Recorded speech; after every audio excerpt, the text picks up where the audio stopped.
Hello everyone, मेरा नाम है स्टडी विद्यानाथ। आज की क्लास में हम करने वाले हैं हिस्ट्री के टॉप क्वेश्चन। पार्ट 7 है गागर में सागर। मैं पार्ट 6 तक ऑलरेडी वीडियो अपलोड कर चुकी हूँ। अगर आपने वॉच नहीं किया तो फर्स्ट ऑफ ऑल उन वीडियो लेक्चर को वॉच कर ले, देन पार्ट 7 को वॉच करें। अब तक मैं पार्ट 6 तक करा चुकी हूँ और मैंने उसकी प्ले लिस्ट भी बना रखी है, अब जाकर वॉच कर सकते हैं। हिस्ट्री की महामैराथन होने वाली है, तो लास्ट तक देखें ताकि आपसे एक भी क्वेश्चन मिस ना हो। वेरी वेरी इंपॉर्टेंट क्वेश्चन है, चाहे आप किसी भी एग्जाम के लिए प्रिपरेशन करो, हर एग्जाम के लिए वेरी इंपॉर्टेंट है। SSC, CGL, CHSL, UGC NET, UP BEd, UP police, railway, किसी भी एग्जाम के लिए प्रिपरेशन करो, हर एग्जाम के लिए वेरी वेरी इंपॉर्टेंट है। तो स्टार्ट करते हैं, लेट्स गेट स्टार्ट। क्वेश्चन है, सर्वप्रथम किस आक्रमणकारी ने सिंध के शासक दाहिर को पराजित कर 712 ईस्वी में सिंध पर अधिकार किया? तो इसका आंसर हो जाएगा ए, मोहम्मद बिन कासिम। सर्वप्रथम मोहम्मद बिन कासिम आक्रमणकारी ने सिंध के शासक दाहिर को पराजित कर 712 ईस्वी में सिंध पर अधिकार किया। नेक्स्ट क्वेश्चन है, मोहम्मद गौरी की भारत में प्रथम पराजय गुजरात अभियान के समय थी और इस समय गुजरात का शासक कौन था? इसका आंसर हो जाएगा डी, भीमद्वितीय।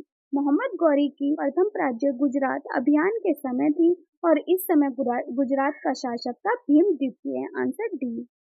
नेक्स्ट क्वेश्चन है, दिल्ली के किस सुल्तान ने नौरोज का त्योहार मनाना प्रारंभ किया था? तो इसका आंसर हो जाएगा सी, बलबन। बलबन ने दिल्ली के बलबन सुल्तान ने नौरोज का त्योहार मनाना प्रारंभ किया था। आंसर सी।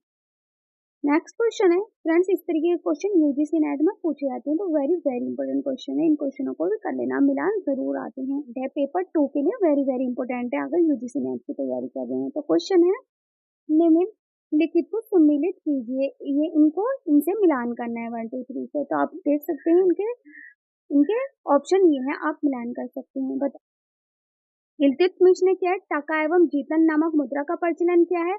अलाउद्दीन खिलजी ने बाजार नियंत्रण नीति, एंड मोहम्मद तुगलक ने किया है राजधानी परिवर्तन की योजना, और फिरोज शाह तुगलक ने किया है सरकारी सेवा को वंशानुगत करना। तो आप देख सकते हैं इसके आंसर ये है, मतलब आंसर हो जाएगा इसका बी। नेक्स्ट क्वेश्चन है, दिल्ली के किस सुल्तान ने सर्वप्रथम दक्षिण अभियान किया? तो इसका आंसर हो जाएगा सी, अलाउद्दीन खिलजी। अलाउद्दीन खिलजी ने दिल्ली के अलाउद्दीन खिलजी सुल्तान ने सर्वप्रथम दक्षिण अभियान किया। नेक्स्ट क्वेश्चन है, दिल्ली के किस सुल्तान ने आगरा नगर की नींव रखी एवं उसे अपनी राजधानी बनाई? इसका आंसर हो जाएगा सी, सिकंदर लोदी। सिकंदर लोदी ने आगरा नगर की नींव रखी एवं उसे अपनी राजधानी बनाई। Answer C. नेक्स्ट क्वेश्चन है, दीवान ए आरिज सेना विभाग की स्थापना किस सुल्तान ने की थी? तो इसका आंसर हो जाएगा बी, बलबन। बलबन ने दीवान ए आरिज की स्थापना की थी। नेक्स्ट क्वेश्चन है, दीवान ए कृषि विभाग की स्थापना किस सुल्तान ने की थी? तो इसका आंसर हो जाएगा बी, मोहम्मद तुगलक। मोहम्मद तुगलक ने दीवान ए कोही की स्थापना की थी। नेक्स्ट क्वेश्चन है, ये भी सम्मिलित कीजिए। इन्हें भी सम्मिलित करना है, ए बी सी डी को 1 2 3 से मिलाना है। तो रिवाज कहाँ पर है? उम्र, जकात एंड हर्ब ए शारवी किसने क्या किया है? आप देख सकते हैं इसके ऑप्शन ये है, आपको मिलान करना है। एक गैर मुसलमानों से लिया जाने वाला भूमि कर है रिवाज, एंड सेकेंड है उम्र। उम्र क्या है? उम्र किससे संबंधित है? मुसलमानों से लिया जाने वाला भूमि कर। एक उम्र क्या है? मुसलमानों से लिया जाने वाला भूमि कर। और जकात है धनी मुसलमानों से लिया जाने वाला धार्मिक कर। और हर्ब ए शर्वे क्या है? सिंचाई का। तो रिवाज क्या है? गैर मुसलमानों से लिया जाने वाला भूमि कर, और उम्र है मुसलमानों से लिया जाने वाला भूमि कर, और जकात क्या है? धनी मुसलमानों से लिया जाने वाला धार्मिक कर। और हर्ब ए शारवे क्या है? सिंचाई कर। आप देख सकते हैं इसके ऑप्शन ये है, तो इसका आंसर क्या हो जाएगा? डी।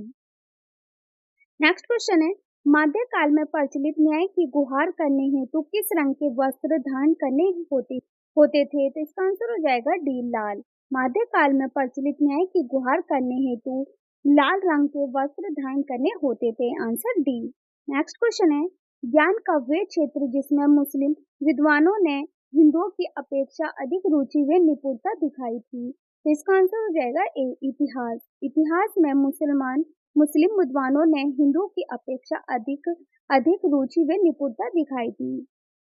नेक्स्ट क्वेश्चन है, मैं मुसलमान के एक बल को भी ऐसे 10 किलो से कीमती समझता हूँ, किसने कहा था? तो इसका आंसर हो जाएगा बी, जलालुद्दीन खिलजी। जलालुद्दीन खिलजी मुसलमान के एक बल को भी ऐसे 10 किलो से कीमती समझता हूँ, कहा था जलालुद्दीन खिलजी ने। Answer B. नेक्स्ट क्वेश्चन है फ्रेंड्स, देख सकते हैं प्रीवियस क्वेश्चन है, ये किस तरीके से क्वेश्चन पूछे जा रहे हैं। आप देख सकते हैं सुमिलित से मतलब मिलान से रिलेटेड ज्यादातर क्वेश्चन पूछे जा रहे हैं। तो अब तक थर्ड क्वेश्चन है फ्रेंड्स, तो इस तरीके के क्वेश्चन जरूर पूछे जाएंगे। आप चाहे किसी भी एग्जाम के लिए प्रिपरेशन करो और यूजीसी नेट की कर रहे हो तो उसमें भी क्वेश्चन पूछे ही जाते हैं मिलान से रिलेटेड। तो आप देख सकते हैं इसके ऑप्शन ये है, ए बी सी डी को आपको 1 2 3 से मिलाने हैं और इसके ऑप्शन ये हैं। इसका आंसर हो जाएगा डी। तो अब मिलाते हैं। दीवान ए इंशा किससे संबंधित है, आलेख से संबंधित है। अगर दीवान ए रसालत संबंधित है विदेश विभाग से, विदेश विभाग से संबंधित है दीवान ए रसालत। और दीवान ए इस्तेहाकार किससे संबंधित है, पेंशन विभाग से। और दीवान ए अमीरा को ही संबंधित है कृषि विभाग से। तो आपका आंसर क्या हो जाएगा, डी 3142। आप देख सकते हैं, तो इसका आंसर क्या हो जाएगा 3। फर्स्ट को मिलाएंगे 3 से और दीवान ए रसालत को मिलाएंगे विदेशी विभाग से और दीवान हाकार को मिलाएंगे पेंशन विभाग से और दीवान ए अमीरा कोई है कृषि विभाग। इसका आंसर हो जाएगा टी। नेक्स्ट क्वेश्चन है, राज दरबार में अभिवादन के लिए बलवन द्वारा शुरू की गई प्रथा सिजदा, घुटने पर सिर झुकाना, सिजदे का मतलब होता है घुटने पर सिर झुकाना। और पेबोस, पेबोस का मतलब होता है सुल्तान का पैर चूमना, किस परंपरा पर आधारित थी। तो इसका आंसर हो जाएगा बी, फारसी। राजदरबार में अभिवादन के लिए बलवन द्वारा शुरू की गई प्रथा सिजदा और पेबोस फारसी परंपरा पर आधारित थी। Answer B. नेक्स्ट क्वेश्चन है, अलाउद्दीन खिलजी के महत्वपूर्ण 4 सेनापतियों में से कौन नहीं था। तो इसका आंसर हो जाएगा ए, मुबारक खां। मुबारक खां अलाउद्दीन खिलजी के महत्वपूर्ण में से नहीं था, मुबारक खां।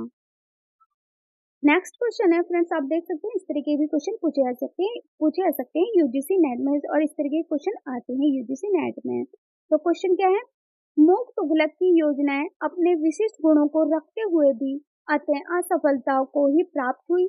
बा है इसका कारण उसने योजना को सदैव सैद्धांतिक दृष्टि से बनाया गया। तो फ्रेंड्स देख सकते हैं इसके ऑप्शन ये हैं, तो आप बताएं इसका आंसर क्या होगा। तो इसका आंसर है ए, हाँ और बा दोनों ही सही है। वे आ और बा ये सही व्याख्या है, तो सही व्याख्या है तो इसका आंसर हो जाएगा ए। हिम्मत तुगलक की योजनाएं अपने विशिष्ट गुणों को रखते हुए भी अतः असफलता को ही प्राप्त करती हैं, तो ये आंसर भी सही है। और उसका कारण क्या है, उसने योजनाओं को सदैव सैद्धांतिक दृष्टि से बनाया कुट है, तो दोनों ही आंसर सही है। तो इसका आंसर हो जाएगा ए, आ और बा दोनों ही सही है और सही व्याख्या है। नेक्स्ट क्वेश्चन है, हाँ कथन आ फिरोज शाह तुगलक के कार्यों ने दिल्ली सल्तनत के पतन का मार्ग प्रशस्त किया। और बा है कारण उसने प्रजा में सुख व शांति की स्थापना हेतु अनेक लोक कल्याणकारी कार्य किए। तो इसका आंसर बताएं कौन सा आंसर होगा। तो इसका आंसर हो जाएगा बी, आ और बा दोनों ही सही है, परंतु वह आ की सही व्याख्या नहीं करता। तो आ की जो व्याख्या वो सही नहीं करता। आ क्या है कि फिरोज शाह तुगलक के कार्यों ने दिल्ली सल्तनत के पतन का मार्ग प्रशस्त किया। तो दिल्ली सल्तनत के कथन तो सही है लेकिन इसकी सही व्याख्या नहीं है। और बा क्या है कि उसने प्रजा में सुख व शांति की स्थापना हेतु अनेक लोक कल्याणकारी कार्य किए। तो कार्य भी किया, कथन भी सही है और कारण भी सही है, लेकिन व्याख्या सही नहीं की गई है। तो इसका आंसर हो जाएगा बा। नेक्स्ट क्वेश्चन है, सल्तनत काल में विजारत के चरमोत्कर्ष का काल कौन सा था। तो इसका आंसर हो जाएगा ए, तुगलक काल। सल्तनत काल में विजारत के चरमोत्कर्ष का काल था तुगलक काल। नेक्स्ट क्वेश्चन है, महमूद गजनवी के आक्रमण के समय हिंदू शाही वंश की राजधानी कहाँ थी। तो इसका आंसर हो जाएगा सींद्र, उद्धव दंडपुर जो कि वेहंद्र में है। तो महमूद गजनवी के आक्रमण के समय हिंदू शाही वंश की राजधानी है उद्धव दंडपुर जो कि वेहंद्र में है। नेक्स्ट क्वेश्चन है, मोहम्मद गौरी ने भारत पर आक्रमण किस रास्ते से होकर किया। तो इसका आंसर हो जाएगा डी, गोमल दर्रे से। गोमल दर्रे से मोहम्मद गौरी ने भारत पर आक्रमण किया। नेक्स्ट क्वेश्चन है, दिल्ली सल्तनत के किस सुल्तान ने स्वयं को खलीफा घोषित किया। तो इसका आंसर हो जाएगा डी, इनमें से कोई नहीं। तो दिल्ली सल्तनत के सुल्तान ने स्वयं को खलीफा घोषित नहीं किया, नहीं मोहम्मद शाह ने, नहीं गयासुद्दीन ने और नहीं अलाउद्दीन मसूद शाह ने। तो इसका आंसर हो जाएगा डी, इनमें से कोई नहीं। इसके की पॉइंट है, सही उत्तर मुबारक खिलजी ने। मुबारक शाह जिसे मुबारक खान भी कहा जाता है, वे अलाउद्दीन खिलजी का एक बेटा था। मुबारक शाह जब 17 या 18 वर्ष के थे तो 14 अप्रैल 1316 को कुतुबुद्दीन की उपाधि के साथ सिंहासन पर बैठे। उन्होंने खलीफतुल्लाह भगवान का प्रतिनिधित्व शीर्ष धारण किया जो उनके सिक्कों पर दिखाई देता है। तो उन्होंने क्या किया, शीर्ष पर धारण किया जो उनके सिक्कों पर दिखाई दिया। और कब धारण किया था, जब वे 17 से 18 वर्ष के थे। और कब धारण किया, 14 अप्रैल 1316 को कुतुबुद्दीन की उपाधि के साथ सिंहासन पर बैठे। और वो कौन थे, मुबारक खिलजी, जिन्होंने अपने आप को क्या घोषित किया, खलीफा घोषित किया। दिल्ली सल्तनत के मुबारक शाह सुल्तान ने स्वयं को खलीफा घोषित किया। तो इसका आंसर क्या होगा, मुबारक खिलजी। नेक्स्ट क्वेश्चन है, प्रवासी भारतीय दिवस कब मनाया जाता है। तो इसका आंसर हो जाएगा बी, 9 जनवरी। 9 जनवरी को प्रवासी भारतीय दिवस मनाया जाता है। फ्रेंड्स, दिवस भी वेरी वेरी इंपॉर्टेंट है। दिवस की वीडियो मैं अलग से करा दूंगी और आपको कब करानी है तो आप मुझे कमेंट बॉक्स में लिखकर बता सकते हैं। वेरी वेरी इंपॉर्टेंट है। एक या दो क्वेश्चन दिवस से रिलेटेड आते ही हैं। आप मुझे बता सकते हैं कि मैं नेक्स्ट वीडियो कब लाऊं दिवस से रिलेटेड। और वीडियो पसंद आ रही है तो वीडियो को लाइक शेयर जरूर करें, अपने फ्रेंड्स के साथ भी शेयर करें। प्लीज सभी वीडियो वेरी वेरी इंपॉर्टेंट है। सभी वीडियो की मैंने प्लेलिस्ट भी बना रखी है, आप जाकर वॉच कर सकते हैं। सभी वीडियो वेरी इंपॉर्टेंट है। नेक्स्ट क्वेश्चन है, पाणिनि द्वारा लिखित पुस्तक अष्टाध्यायी संबंधित है। तो इसका आंसर हो जाएगा बी, व्याकरण। पाणिनि द्वारा लिखित पुस्तक अष्टाध्यायी किससे संबंधित है, व्याकरण। और फ्रेंड्स, ये भी क्वेश्चन बन सकता है कि पाणिनि द्वारा कौन सी लिखित पुस्तक है। तो कौन सी लिखी है पाणिनि ने, अष्टाध्यायी। और किस भाषा में लिखी है, व्याकरण। कि पाणिनि द्वारा लिखित पुस्तक है अष्टाध्यायी और किससे संबंधित है, व्याकरण से। तो एक ही क्वेश्चन में कितने क्वेश्चन बनेंगे, 3 क्वेश्चन। तो ये 3 ही क्वेश्चन वेरी इंपॉर्टेंट है, स्टार लगा लेना। नेक्स्ट क्वेश्चन है, पंडित रविशंकर का संबंध किस वाद्य यंत्र से है। तो इसका आंसर हो जाएगा डी, सितार। पंडित रविशंकर का संबंध सितार वाद्य यंत्र से है। नेक्स्ट क्वेश्चन है, योजना आयोग का अंत किस प्रधानमंत्री ने किया। तो इसका आंसर हो जाएगा बी, नरेंद्र मोदी ने आयोग का अंत प्रधानमंत्री ने किया। नेक्स्ट क्वेश्चन है, हरिप्रसाद चौरसिया का संबंध किस वाद्य यंत्र से है। तो इसका आंसर हो जाएगा ए, बांसुरी। हरिप्रसाद चौरसिया का संबंध बांसुरी वाद्य यंत्र से है। नेक्स्ट क्वेश्चन है, हरित क्रांति किस पंचवर्षीय योजना में लाई गई। तो इसका आंसर हो जाएगा सी, तीसरी। हरित क्रांति तीसरी पंचवर्षीय योजना में लाई गई। इसके कुछ की पॉइंट्स हैं। तृतीय पंचवर्षीय योजना का कार्यकाल 1961 से 1966 तक था, जिसमें मुख्यतः हरित क्रांति 1966 से 1967 तक। तो तृतीय पंचवर्षीय योजना का कार्यकाल कब तक था, 1961 से 1966 तक था। और हरित क्रांति 1966 से 1967 तक चली थी। और हरित क्रांति कब तक चली थी, 1966 से 1967 तक, मतलब 1 साल तक हरित क्रांति चली थी। और इसके जनक कौन है, फ्रेंड्स, क्वेश्चन सभी बन सकते हैं कि हरित क्रांति कब तक चली थी और पंचवर्षीय योजना कब लाई गई थी और उसका कार्यकाल कब तक था और इसके जनक कौन थे। तो इसके जनक थे MS Swaminathan. Very very important है, इस पे स्टार लगा लेना, इसमें से क्वेश्चन जरूर बनेगा। और GIDBI की स्थापना कब हुई थी, 1964 में। FCI की स्थापना कब हुई थी, 1965 में। और CACP की स्थापना कब हुई थी, 1965 में। फ्रेंड्स, ये सभी की पॉइंट्स वेरी वेरी इंपॉर्टेंट है, इसमें से क्वेश्चन जरूर बनेगा कि हरित क्रांति कब हुई थी, 1966 से 1967 तक। और इसके जनक है MS स्वामीनाथन। और GIDBI की स्थापना हुई थी 1964 में। और FCI और CACP की स्थापना हुई थी 1965 में। और तृतीय पंचवर्षीय योजना का कार्यकाल है 1961 से 1966 तक। तो सभी की पॉइंट वेरी इंपॉर्टेंट है। नेक्स्ट क्वेश्चन है, किस वंश को पितृहंता वंश कहा गया है। तो इसका आंसर हो जाएगा ए, हर्यक वंश। हर्यक वंश को पितृहंता वंश कहा गया है। नेक्स्ट क्वेश्चन है, सत्य के साथ मेरे प्रयोग किसकी रचना है। तो इसका आंसर हो जाएगा डी, महात्मा गांधी। महात्मा गांधी सत्य के साथ मेरे प्रयोग की रचना है, महात्मा गांधी की। नेक्स्ट क्वेश्चन है, निम्नलिखित में से किसको भारत का नेपोलियन कहा जाता है। फ्रेंड्स, स्टार लगा लेना, वेरी वेरी इंपोर्टेंट क्वेश्चन है। तो इसका आंसर हो जाएगा ए, समुद्रगुप्त। समुद्रगुप्त को भारत का नेपोलियन कहा जाता है। नेक्स्ट क्वेश्चन है, जलियांवाला बाग डैश में हुआ था। तो इसका आंसर हो जाएगा बी, 13 अप्रैल 1919 को। जलियांवाला बाग 13 अप्रैल 1919 को हुआ था। नेक्स्ट क्वेश्चन है, स्वतंत्र भारत के पहले कानूनी मंत्री कौन थे। तो इसका आंसर हो जाएगा ए, डॉक्टर BR अम्बेडकर। स्वतंत्र भारत के पहले कानून मंत्री थे doctor BR Ambedkar. Next question है, हरित सोना क्रांति का संबंध इनमें से किससे है। इसका आंसर हो जाएगा बी, बांस उत्पादन। हरित सोना क्रांति का संबंध बांस उत्पादन से है। नेक्स्ट क्वेश्चन है, मौर्य साम्राज्य के किस शासक को देवनामप्रिय कहा जाता था? इसका आंसर हो जाएगा ए अशोक। फ्रेंड्स, इस पे भी स्टार लगा लेना, वेरी इंपॉर्टेंट क्वेश्चन है, पूछा जा सकता है एग्जाम में कि अशोक को मौर्य साम्राज्य का शासक को देवनामप्रिय कहा जाता था। नेक्स्ट क्वेश्चन है, चंद्रगुप्त मौर्य के प्रधानमंत्री कौन थे? इसका आंसर हो जाएगा सी विष्णुगुप्त। विष्णुगुप्त को और क्या कहा जाता था? चाणक्य। तो चंद्रगुप्त मौर्य के प्रधानमंत्री थे विष्णुगुप्त। नेक्स्ट क्वेश्चन है, चंद्रगुप्त मौर्य ने किस राज्य की स्थापना की? इसका आंसर हो जाएगा ए मौर्य साम्राज्य। चंद्रगुप्त मौर्य ने मौर्य साम्राज्य की स्थापना की। नेक्स्ट क्वेश्चन है, चंद्रगुप्त मौर्य ने कौन सा धर्म अपनाया? इसका आंसर हो जाएगा ए जैन धर्म। चंद्रगुप्त मौर्य ने जैन धर्म अपनाया था। नेक्स्ट क्वेश्चन है, अशोक के किस अभिलेख से उनके बौद्ध धर्म ग्रहण करने का पता चलता है? तो इसका आंसर हो जाएगा ए रूमेनडेई शिलालेख। रूमेनडेई शिलालेख अशोक के शिलालेख में उनके बौद्ध धर्म ग्रहण करने का पता चलता है। किसमें पता चलता है? रूमेनडेई शिलालेख में। Answer A.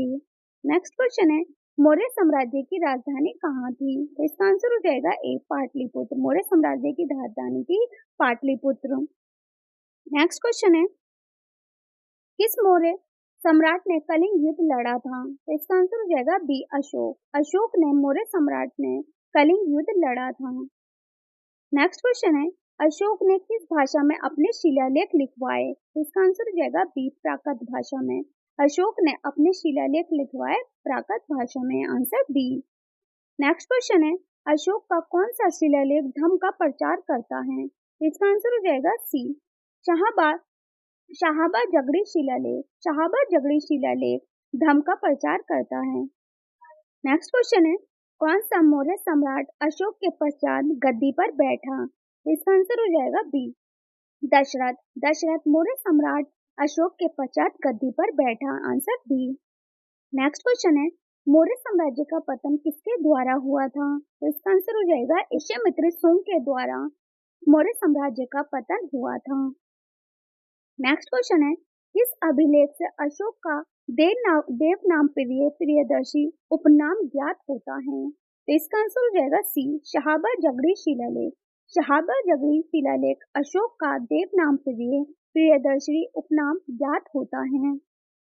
नेक्स्ट क्वेश्चन है, मौर्य साम्राज्य के दौरान कौटिल्य नाम किसे जाना जाता है? कौटिल्य नाम से किसे जाना जाता है? तो इसका आंसर हो जाएगा सी चाणक्य। चाणक्य को कौटिल्य नाम से जाना जाता है। तो फ्रेंड्स, ये सभी क्वेश्चन पूछे गए हैं प्रीवियस ईयर एग्जाम में, पूछे जा सकते हैं। तो मैंने वही क्वेश्चन लिए जो पूछे गए एग्जाम में। और वीडियो पसंद आ रही है तो लाइक शेयर करें और अपने फ्रेंड्सों के साथ भी शेयर करें। तो नेक्स्ट क्वेश्चन क्या है, मौर्य साम्राज्य के किस सम्राट ने सबसे पहले बौद्ध धर्म को अपनाया? तो इसका आंसर हो जाएगा बी अशोक। अशोक ने मौर्य साम्राज्य के अशोक सम्राट ने सबसे पहले बौद्ध धर्म को अपनाया था। Answer B. नेक्स्ट क्वेश्चन है, चंद्रगुप्त मौर्य की मृत्यु कहाँ हुई थी? इसका आंसर हो जाएगा मृत्यु हुई थी चमन बेलगोला में चंद्रगुप्त मौर्य की मृत्यु हुई थी। नेक्स्ट क्वेश्चन है, मौर्य साम्राज्य के किस शासक ने जैन धर्म को अपनाया? इसका आंसर हो जाएगा ए चंद्रगुप्त मौर्य। चंद्रगुप्त मौर्य ने जैन धर्म को अपनाया। नेक्स्ट क्वेश्चन है, किस मौर्य सम्राट ने बौद्ध धर्म को राज्य धर्म के रूप में स्वीकार किया? इसका आंसर हो जाएगा बी अशोक। अशोक ने बौद्ध धर्म को राज्य धर्म के रूप में स्वीकार किया। नेक्स्ट है, मौर्य साम्राज्य का अंतिम सम्राट कौन था? तो इसका आंसर हो जाएगा ए भद्रथ। फ्रेंड्स, ये तो वेरी इंपॉर्टेंट क्वेश्चन है, इस पे स्टार लगा लेना, पूछा जा सकता है आने वाले एग्जाम में। अगर आप यूपी बीएड के करो तो उसमें से क्वेश्चन पूछा गया था 2024 में, अब भी पूछा जा सकता है। तो ये क्वेश्चन वेरी इंपॉर्टेंट है। तो मौर्य साम्राज्य का अंतिम सम्राट कौन था? तो भद्रथ। और अंतिम सम्राट पूछे ही जाते हैं फ्रेंड्स, इसलिए वेरी इंपॉर्टेंट क्वेश्चन है। नेक्स्ट क्वेश्चन है, अशोक के शिलालेखों की खोज किसने की थी? इसका आंसर हो जाएगा ए जेम्स प्रिसेंट। जेम्स प्रिसेंट ने अशोक के शिलालेखों की खोज की थी। ये भी स्टार लगा लेना, वेरी इंपॉर्टेंट क्वेश्चन है। नेक्स्ट क्वेश्चन है, कौन सा बौद्ध स्तूप अशोक के द्वारा निर्मित किया गया था? इसका आंसर हो जाएगा ए सांची स्तूप। सांची स्तूप अशोक के द्वारा निर्मित किया गया था। नेक्स्ट क्वेश्चन है, मौर्य सम्राट अशोक ने किस युद्ध के बाद बौद्ध धर्म अपनाया? इसका आंसर हो जाएगा ए कलिंग युद्ध। मौर्य सम्राट अशोक ने कलिंग युद्ध बौद्ध धर्म अपनाया। नेक्स्ट क्वेश्चन है, अशोक के किस शिलालेख से उसके धर्म के बारे में जानकारी मिलती है? तो इसका आंसर हो जाएगा ए, शाहबा जगड़ी शिलालेख। शाहबा जगड़ी शिलालेख धर्म के बारे में जानकारी मिलती है। नेक्स्ट क्वेश्चन है, मौर्य साम्राज्य की स्थापना किसने की थी? इसका आंसर हो जाएगा सी, चंद्रगुप्त मौर्य। फ्रेंड्स आप देख सकते हैं क्वेश्चन रिपीट हो रहे हैं, तो ये पूछे गए हैं लॉट ऑफ बार और अब भी पूछे जा सकते हैं, इसलिए लास्ट तक देना ताकि आपसे एक भी क्वेश्चन मिस ना हो। तो मौर्य साम्राज्य की स्थापना किसने की थी? चंद्रगुप्त मौर्य ने। ये भी वेरी इंपोर्टेंट क्वेश्चन है। नेक्स्ट क्वेश्चन है, चंद्रगुप्त मौर्य के राजगुरु कौन थे? इसका आंसर हो जाएगा बी, कौटिल्य। कौटिल्य को और किस नाम से जाना जाता है? चाणक्य। तो चंद्रगुप्त मौर्य के राजगुरु थे कौटिल्य। नेक्स्ट क्वेश्चन है, अशोक का प्रसिद्ध शिलालेख कहाँ पाया गया था? तो इसका आंसर हो जाएगा सी, लोरिया नंदगढ़। लोरिया नंदगढ़ अशोक का प्रसिद्ध शिलालेख पाया गया था। नेक्स्ट क्वेश्चन है, अशोक के शासनकाल में बौद्ध धर्म का प्रमुख केंद्र कौन सा था? तो इसका आंसर हो जाएगा डी, सारनाथ। सारनाथ अशोक के शासनकाल में बौद्ध धर्म का प्रमुख केंद्र था। नेक्स्ट क्वेश्चन है, धम्म शब्द का प्रयोग सबसे पहले किस शासक ने किया था? तो इसका आंसर हो जाएगा ए, अशोक। अशोक ने धम्म शब्द का प्रयोग सबसे पहले किया था। नेक्स्ट है, मौर्य साम्राज्य की समाप्ति कब हुई थी? तो इसका आंसर हो जाएगा बी, 185 ईसा पूर्व। मौर्य साम्राज्य की समाप्ति हुई थी 185 ईसा पूर्व। Answer B. नेक्स्ट क्वेश्चन है, अशोक के किस शिलालेख में उसके धर्म प्रचार की नीति का उल्लेख है? इसका आंसर हो जाएगा बी, गिरनार शिलालेख। गिरनार शिलालेख में उसके धर्म प्रचार की नीति का उल्लेख है। नेक्स्ट क्वेश्चन है, मौर्य साम्राज्य के पतन का मुख्य कारण क्या था? तो इसका आंसर हो जाएगा ए, कमजोर उत्तराधिकारी। कमजोर उत्तराधिकारी मौर्य साम्राज्य के पतन का मुख्य कारण था। मतलब जो उत्तराधिकारी थे वो कमजोर थे, इस कारण जो मौर्य साम्राज्य का पतन हो गया। इसका आंसर हो जाएगा ए। नेक्स्ट क्वेश्चन है, बिंदुसार के शासनकाल के दौरान दक्षिण भारत में कौन सा क्षेत्र मौर्य साम्राज्य के अधीन था? इसका आंसर हो जाएगा बी, आंध्र प्रदेश। आंध्र प्रदेश बिंदुसार के शासनकाल के दौरान दक्षिण भारत में आंध्र प्रदेश मौर्य साम्राज्य के अधीन था। नेक्स्ट क्वेश्चन है, चाणक्य को और किस नाम से जाना जाता है? इसका आंसर हो जाएगा ए, विष्णुगुप्त। विष्णुगुप्त के नाम से। तो आंसर हो जाएगा इसका ए। नेक्स्ट क्वेश्चन है, अशोक के किस शिलालेख में कलिंग विजय का वर्णन मिलता है? इसका आंसर हो जाएगा सी, शिलालेख संख्या 13। शिलालेख संख्या 13 में अशोक के शिलालेख में कलिंग का विजय का वर्णन मिलता है। Answer C. नेक्स्ट क्वेश्चन है, अशोक का राज्याभिषेक कब हुआ था? इसका आंसर हो जाएगा डी, 268 ईसा पूर्व। 268 ईसा पूर्व में अशोक का राज्याभिषेक हुआ था। नेक्स्ट है, अशोक ने बौद्ध धर्म का अंगीकार कब किया? इसका आंसर हो जाएगा ए, कलिंग युद्ध के बाद। अशोक ने बौद्ध धर्म का अंगीकार किया था कलिंग युद्ध के बाद। Answer A. नेक्स्ट क्वेश्चन है, अशोक का कौन सा धर्म प्रेषक श्रीलंका गया था? तो इसका आंसर हो जाएगा बी, महेंद्र। महेंद्र अशोक का धर्म प्रेषक श्रीलंका गया था। नेक्स्ट क्वेश्चन है, अशोक का प्रसिद्ध शिलालेख कहाँ पाया गया था? तो इसका आंसर हो जाएगा सी, लोरिया नंदगढ़। लोरिया नंदगढ़ में अशोक का प्रसिद्ध शिलालेख पाया गया था। नेक्स्ट क्वेश्चन है, अशोक ने किस भाषा में अपने शिलालेख खुदवाए थे? इसका आंसर हो जाएगा सी, प्राकृत। अशोक ने प्राकृत भाषा में अपने शिलालेख खुदवाए थे। नेक्स्ट क्वेश्चन है, अशोक के किस शिलालेख में बौद्ध धर्म का उल्लेख है? इसका आंसर हो जाएगा सी, रुमिनदेई शिलालेख। रुमिनदेई शिलालेख में अशोक के शिलालेख में बौद्ध धर्म का उल्लेख है, रुमिनदेई शिलालेख में। नेक्स्ट क्वेश्चन है, मौर्य काल में कर का प्रमुख स्रोत क्या था? तो इसका आंसर हो जाएगा बी, भूमि कर। मौर्य काल में भूमि कर का प्रमुख स्रोत था। नेक्स्ट क्वेश्चन है, अशोक का स्तंभ किस शासक के समय बनाया गया था? इसका आंसर हो जाएगा ए, अशोक। अशोक का स्तंभ शासक के समय बनाया गया था, अशोक के समय। Answer A. नेक्स्ट क्वेश्चन है, कौन सा शासक मौर्य साम्राज्य का अंतिम शासक था? तो इसका आंसर फ्रेंड्स आप मुझे कमेंट्स बॉक्स में लिखकर बताएं कि इसका आंसर क्या है। अगर आपको नहीं आता तो मैं इसका आंसर नेक्स्ट वीडियो में करा दूंगी। और वीडियो को लाइक एंड सब्सक्राइब करना ना भूलें, साथ में बेल आइकन को प्रेस करें ताकि हर वीडियो की लेटेस्ट अपडेट आपको टाइम पर मिलती रहे। और आपको नेक्स्ट कौन सी टॉपिक पर वीडियो चाहिए मुझे कमेंट बॉक्स में लिखकर बता सकते हैं। और मेरी वीडियो कैसी लगी कमेंट बॉक्स में लिखना मत भूलना। Thanks for watching my video.